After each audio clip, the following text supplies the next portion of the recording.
In this video, I'm going to show you exactly how to replace a slab door. That means we are installing just the door. We're going to leave the frame intact. We're going to take out the existing door. We're going to cut, shape, drill, mortise the new door so that it fits perfectly and works properly. And this will work for an interior door or an exterior door. Now, the difference with an interior door is that they're easier because you're not dealing with a door bottom, a threshold, or a deadbolt. Other than that, the procedure is the same. And there are 17 steps in this process, but don't get caught up on the steps or the numbers. The point of the steps is to show you that this is a systematic process that you can learn and you can duplicate. You learn how to install a door like this, wow! You can save a lot of money installing your own doors, or you can make a lot of money as a door installer. And at the end, I'm going to let you know the best way to practice these skills. So let's get into it. So the first step is to measure the door, make sure we're getting the right door. So you see this door is 35 3/4. That means we're going to get a 36-inch door. And the height is 79 1/4. So that means we're going to get an 80-inch door. And it's 1 3/4 inches thick. So that's what we're getting. This is a flush slab solid core door. These currently cost about $125 at the local Home Depot. It's 36 by 80 by 1 3/4.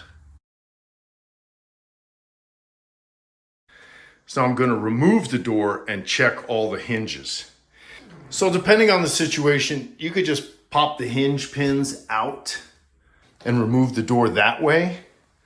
Or you can put a wedge underneath the door like this.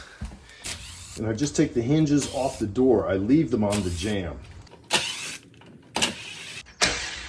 See, all the screws are out and I have the wedge there and the door still doesn't move, but it's very easy to maneuver it now. So with the door off, I want to check all the hinges, make sure nothing's loose. I want them flush with the jamb, and then I want to check everything, check all the screws, make sure nothing's loose.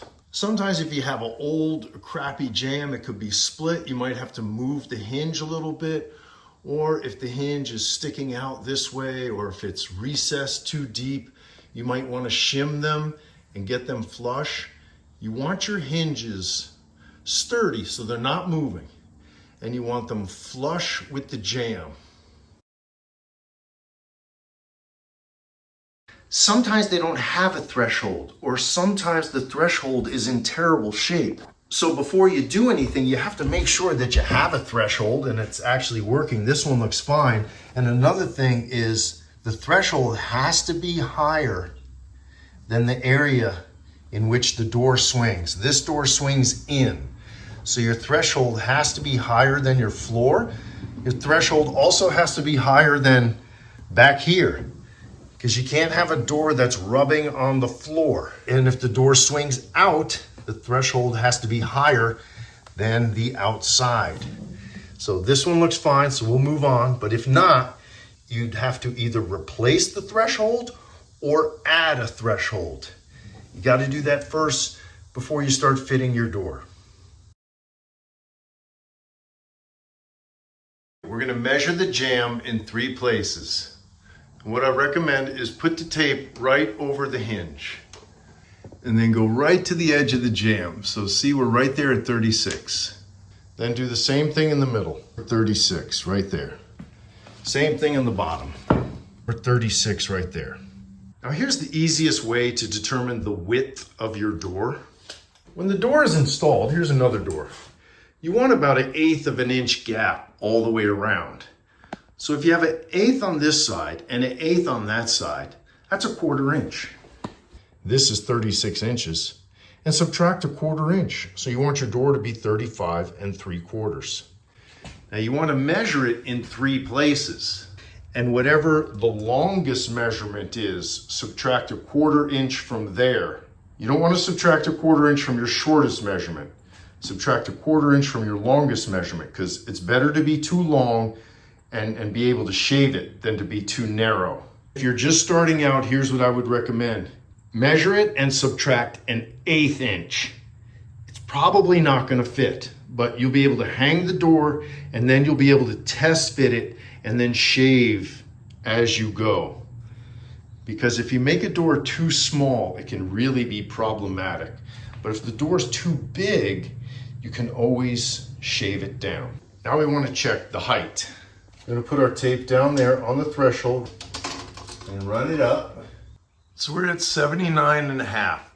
Put our tape measure down there on the strike side. And we're at the same thing, 79.5. Now we're going to be putting a door bottom on the bottom of this door, which means we're going to be cutting it. We're also going to need an 1/8 inch gap there. So our height doesn't have to be perfect. For the first fitting of the height, we just have to get the door in and make sure it fits. So here's my rule. Whatever the longest measurement is from top to bottom, subtract a 1/2 inch, and that will be the first cut. So since we're at 79.5, we're going to cut the door to 79. Now we're going to measure our hinge locations. Close the hinge, put the tape measure right up against the top of the jamb. With the tape measure on the top of the jamb to the top of that hinge is 6 3/4. Now we're going to drop it down 1/8 of an inch because look, see when I drop it down 1/8 inch, that mimics the 1/8 inch gap we want on the top of our door. So since the top of the hinge is at 6 3/4, we drop it down and it's 6 5/8. So our top hinge is 6 5/8. Do not try to measure the distance between hinges. Just go everything from the top jamb. It's 37 11/16. You drop it down, it's 37 9/16. And we've got 68 11/16. So this will be 68 9/16. And I recommend keeping a pad with you or at least a post-it note so you can write these things down so you're not running back and forth, double checking everything. Now we're going to check the jamb for square. So we take the carpenter's square, push it up against the hinge side, and then push it up against the top jamb until something hits. That rests nice and even along the top. That means our jamb is square, so we do not have to worry about shaping the top of the door. And I like to get my cutting stations set up. The drop cloths are more just to protect the door when I lay it down. So get a nice area, get your tools somewhere where you can have access. You don't want to be stepping all over everything. When you're getting ready to shape a door, the first thing you do is shape the top if you have to. Our top is square, so we don't have to. But if you did, the first thing you need to do is figure out which is the top and which is the bottom of the door. Sometimes these flush doors are marked top and bottom. So we know that's the top. If we had to shape the top of the door, that's the first thing we would do. It's exactly 80, so I make a mark here at 79. Now you could make a mark on the other side, put a straight edge down there and draw a line. Imagine if you had to shape the top of the door and now the door is crooked. If you shape the top of the door, you always measure from the hinge side. And then what I do is just use my speed square. I put my pencil on that line, which in this case is 1 inch. Just stick it in there and pull it right across.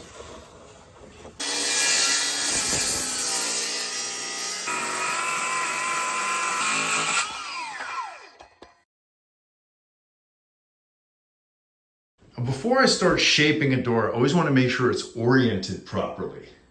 The doors like this, I know my hinges are on this side, so I know my top hinge pin is up here on the left because the door opens this way. So I need to know where's my bottom. I know this is my bottom because I just cut it. And so I want my hinges, my top hinge pin is going to be right there, so the door opens up like this. So I put a piece of blue tape, or you could just mark it with a T, so you know where your hinge is. That's very important. Now I have to take a 1/4 inch off of the side of this door. Almost all 36-inch doors have to be cut to 35 3/4. Whenever possible, we want to do our cuts, make our marks on the hinge side, because those are least likely to be seen if there's any mistakes made. And also it'll give you maximum strength for your lock. I don't really need to measure a 1/4 inch I could just hold my pencil here against my finger so it doesn't move, and I can just go like that, and that'll give me a 1/4 inch. I also have a 1/4 inch on my speed square. I just hold it right against here, and I just go like that, and that gives me a nice straight line all the way down. If I have a 1/4 inch or more, I use my circular saw. If I have less than a 1/4 inch, I will use the planer. So when I have to cut a 1/4 inch, I use the saw, but I don't try to cut the 1/4 inch perfectly. I cut it a little bit away from the line, cut the whole thing, and then I go back and fine tune it with my planer and make it nice. Right there I can see there's kind of a high spot. So the first thing I'm gonna do is hit that high spot with the planer.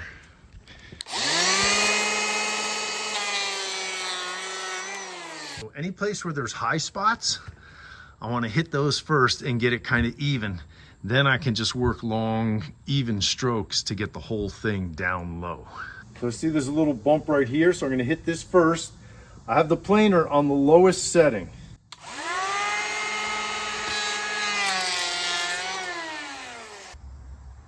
This looks pretty even right to here, so I'll do one pass right to here first. Do not be intimidated if you've never used a power planer. The planer playlist has a complete set of lessons to show you how to use a planer like a pro. Now you can see, even though it's not at the line, it looks pretty even with the line. So I'll do 1 or 2 passes to get it down to that line.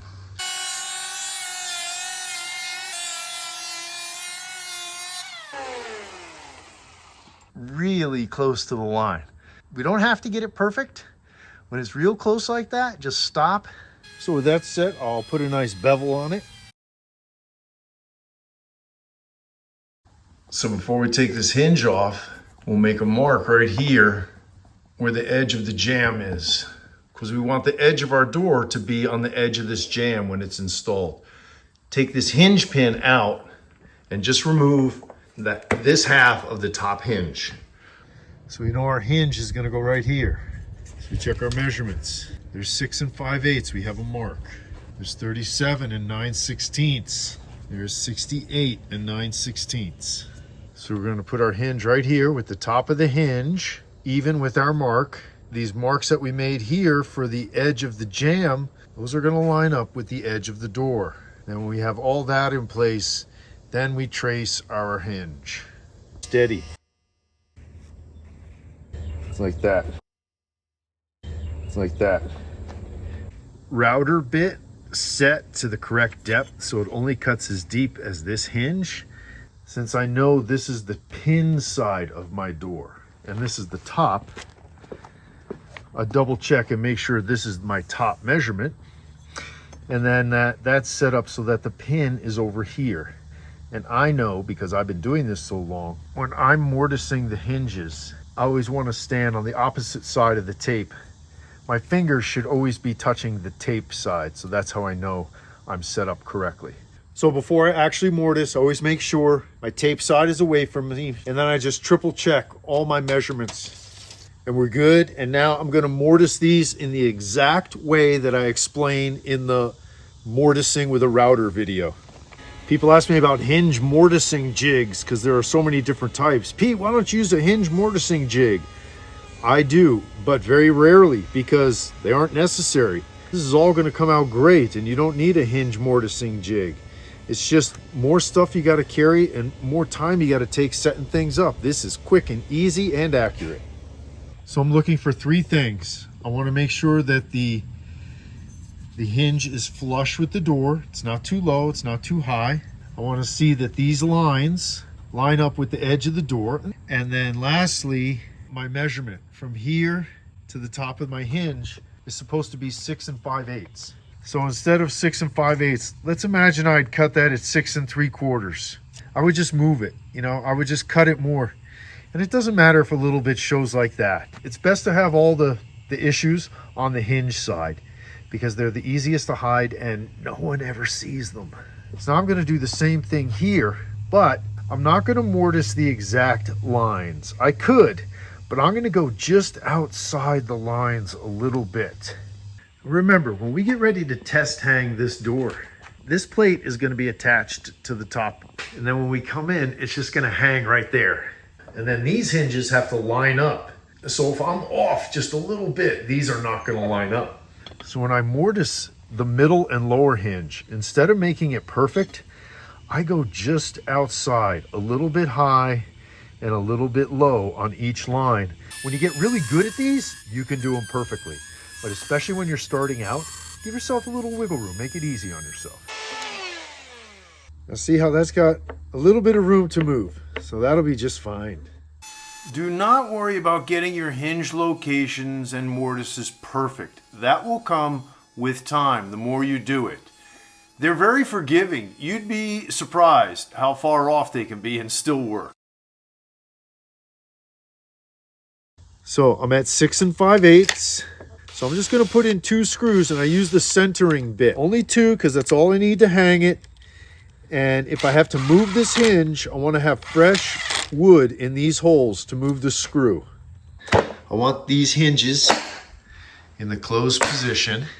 I have my wedge over there so I can wedge the door into position. I have my driver and my drill ready to go with screws on the side where I'm going to be screwing it in. So I'm going to open the hinge like that. So this is where I want everything placed. I keep my hinge pin right here in my tool belt.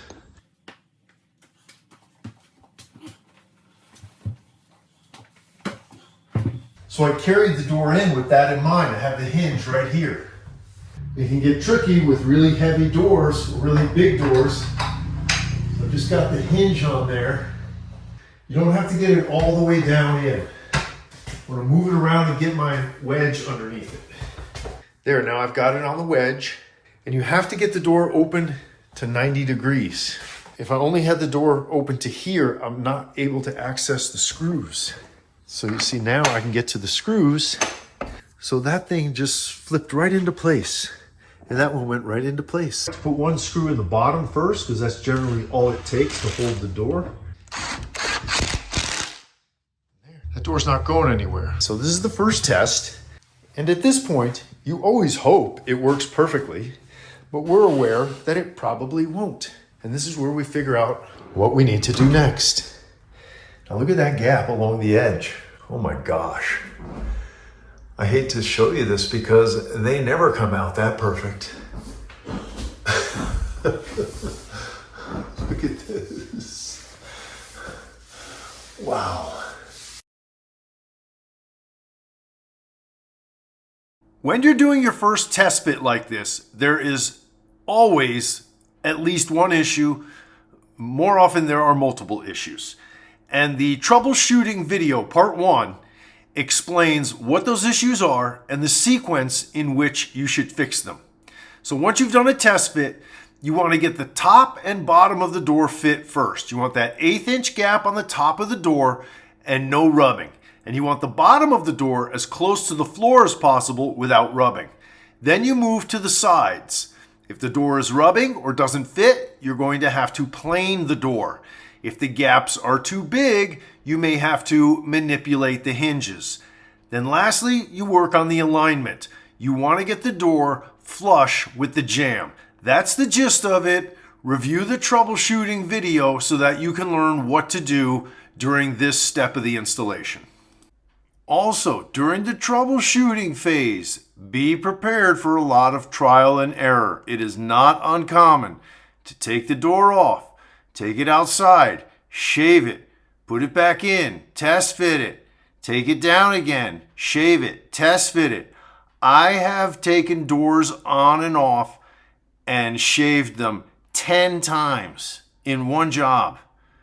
Sometimes you get it right the first time. Sometimes you only have to take it off 1 or 2 times. Sometimes it seems like it takes forever. Just take your time, do it in little steps till that door fits and works perfectly. So before we do any fine tuning, let's put the rest of our screws in and then check everything again. This looks good, so this fits. We're going to install a door bottom. And we also have to figure out where our locks are going to go. Since they have this unusual casing, I've got this piece of tape here. And I want to find out where the middle of the strike plate is.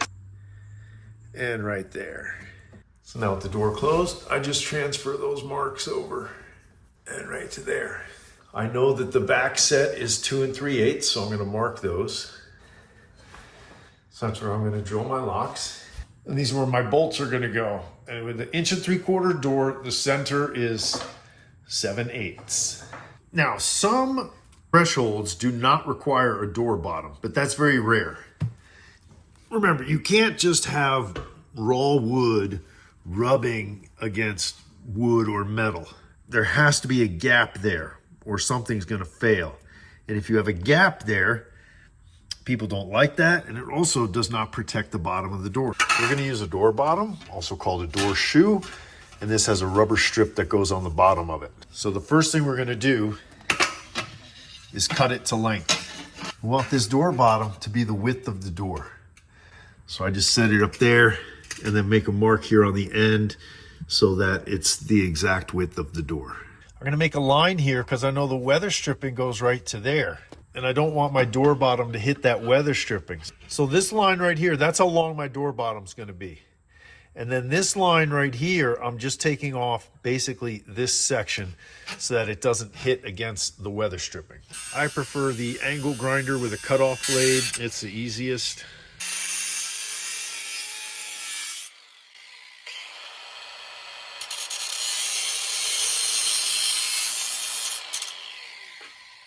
You see where we cut those edges so it goes around the weather stripping.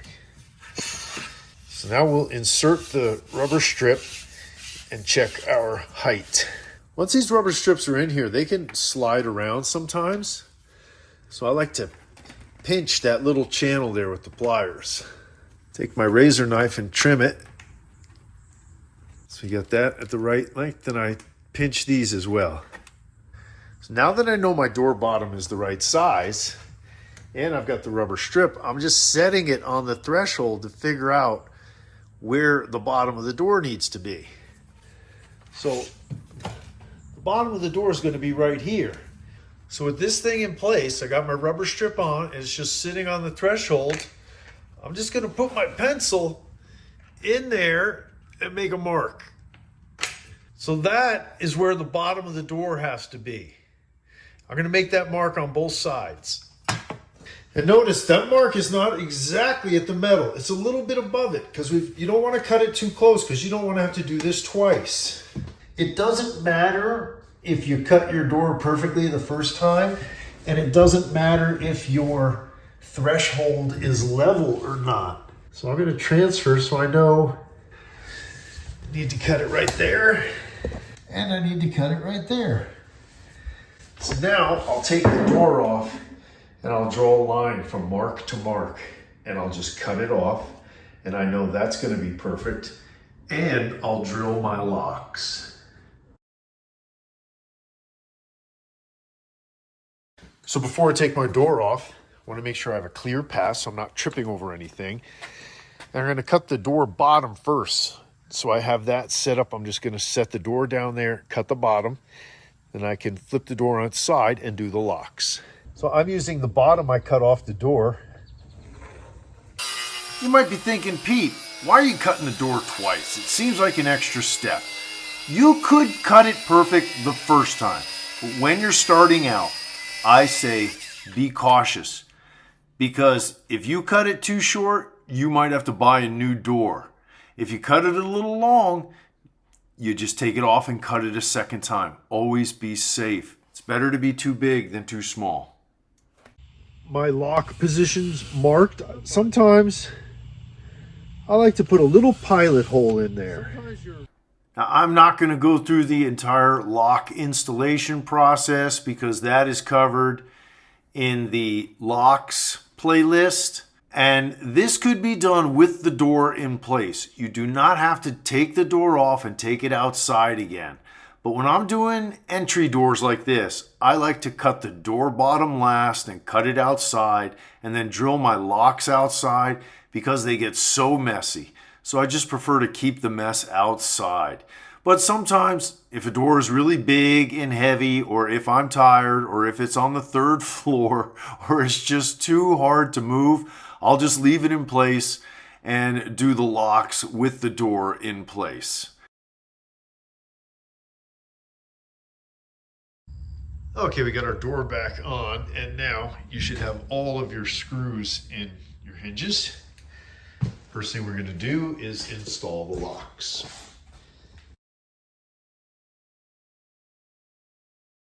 If you've done these properly, this should be very easy.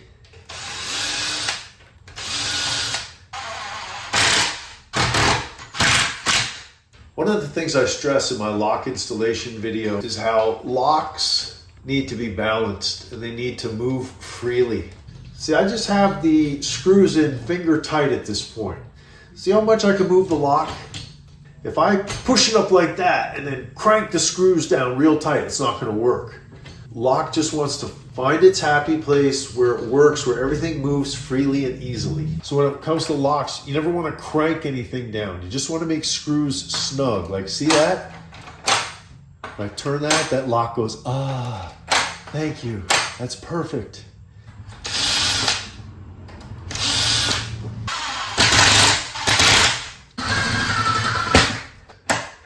There. Perfect. So now we can put on the door bottom and we're done. So for these door bottoms, this rounded edge faces out so that it sheds water. And you should be able to slide it on. Some of these fit better than others. So when you put the door bottom in, you just want to push it down. And I generally use this, something like this. And I just tap on it until it hits the threshold. Then I put screws in there. And it's done. That is how you install a slab door. So now that you've seen how to do this, you have the video, you have the steps, here's the best way to practice. Start with an interior door, a hallway, a closet, a bathroom in your house or apartment. Take your existing door, pop it off the hinges, set it aside someplace safe. Go to Home Depot or Lowe's, buy the least expensive hollow door in that size, and then practice all of these steps and try it out. With a new door, you should be able to do it maybe between 2 and 4 times per door. You can even find an old door and practice with that. If you follow these steps and practice my lessons, you'll be able to do this. So leave me a comment, ask a question. I'd love to hear from you. And as always, thanks for watching.